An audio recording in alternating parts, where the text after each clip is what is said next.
Okay, so let's talk about another way that we can explore our movement with purpose. So they discovered you don't just have to think in terms of actions as having two parts, which again is the two-part model of an action is movement with purpose, right? Movement with purpose, okay? They also discovered that we can also figure out that actions can change.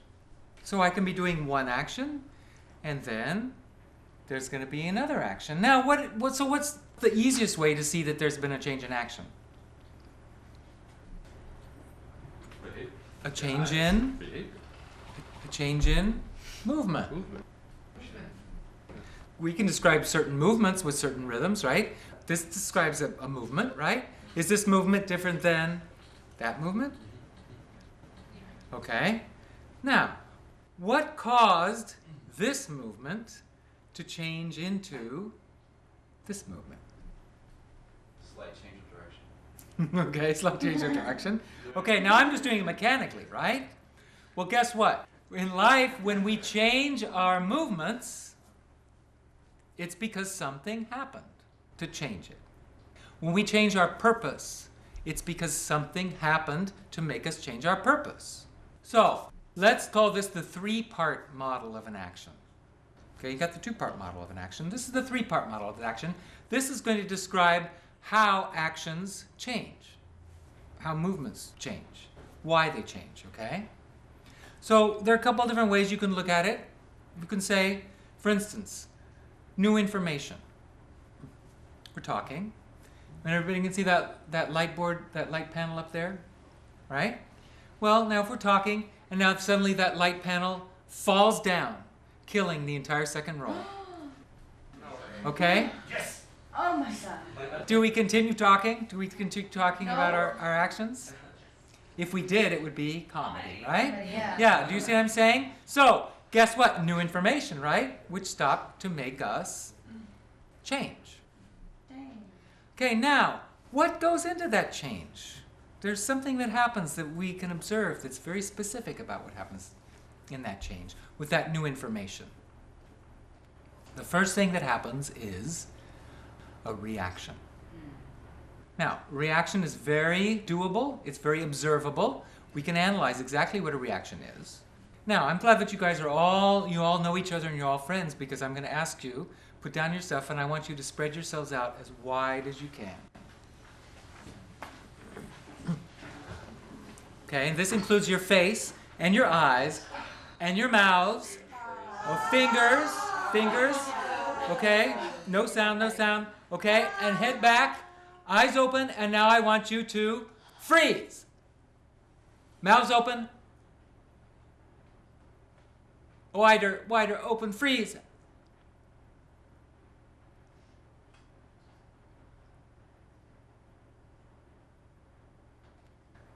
Okay. That's a reaction. That is a reaction to an atom bomb.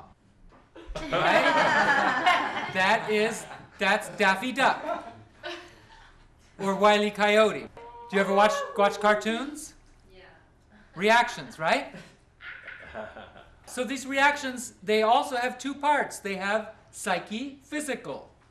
The psychical part of a reaction is unconscious, subconscious. When we have a reaction, it happens so fast, it is not recorded consciously, it's recorded subconsciously.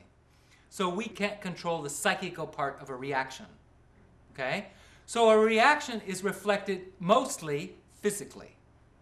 The nature of a reaction, which you just experienced, is an opening, a change to light weight, and a freeze. So everybody just do that. You can have a reaction, you can just do it mechanically. You're going to open, and you're going to have a change in light weight, and you're going to freeze. There's a reaction. You see all the parts of our bodies that we have that can open? For instance, why do people drop things when they have a reaction?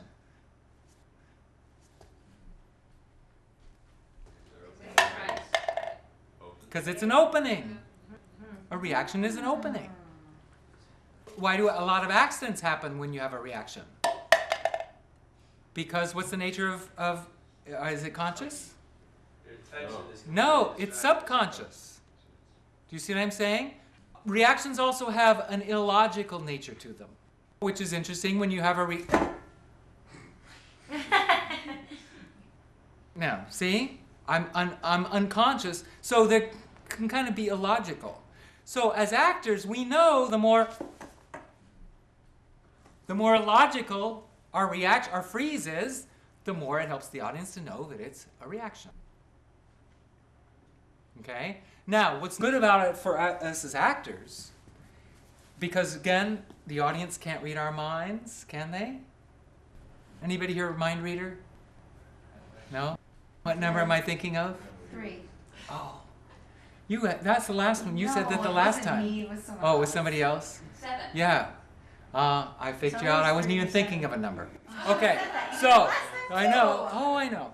You can't read our minds, but you can read our bodies, right? Yes. So the more information we give with our bodies, that is letting the audience in on what's going on. So guess what? If the audience does not see a freeze, the audience does not know that there's new information. Now, we can use that a lot of times. We can use it for comedy, right? Because I'm talking and that falls down and kills you all, and I just keep going on, right? I didn't have new information. I didn't have a freeze. So start to observe now. You start to watch. Animals have reactions. You can see animals have new information. They have freezes, right? Animals do it all the time. Yeah, right. Okay, so an opening, movement into lightweight, and a freeze. Okay? I have Yes. a question. Sure. Does it count if someone says something, okay, like they're talking to you and they're like your mother, and then they go, is here, and you do something kind of, is that a freeze, but you still kind of, you know? Well, it's interesting now that, good, now she's starting to think about it. Okay, now how does this model work? It's possible that, I mean, just in the purest physical sense, if you don't freeze, it's not a reaction, right? That's the sense of it. I think you can prove that you can talk on a reaction, right? Mm-hmm. When you could say, like, for instance, you knew Hitler? You see what I'm saying? So it's possible, right? But again, now you can start working with them. You can start to see. You start watching movies, you'll see some very big actors who react like this. It's not a reaction, because a reaction is an opening. But the point is that you've got the vocabulary for it now, that you can start to observe it. You can start to work with it. You can decide. But what I'm just saying is, usually, you want to let the audience know that there's new information. Now, you can also hustle yourself. You know this phrase when I say hustle? You can set it up, because if you know that there's going to be a freeze, if you know that there's going to be new information, what do you want to make sure is happening before you have your freeze? This is a hint. What would be the easiest way? Movement, right? Because if I know I'm going to have a freeze, wouldn't it be nice to have this movement first? So that I have something to freeze out of? You can start to work with it. You can start to work with it.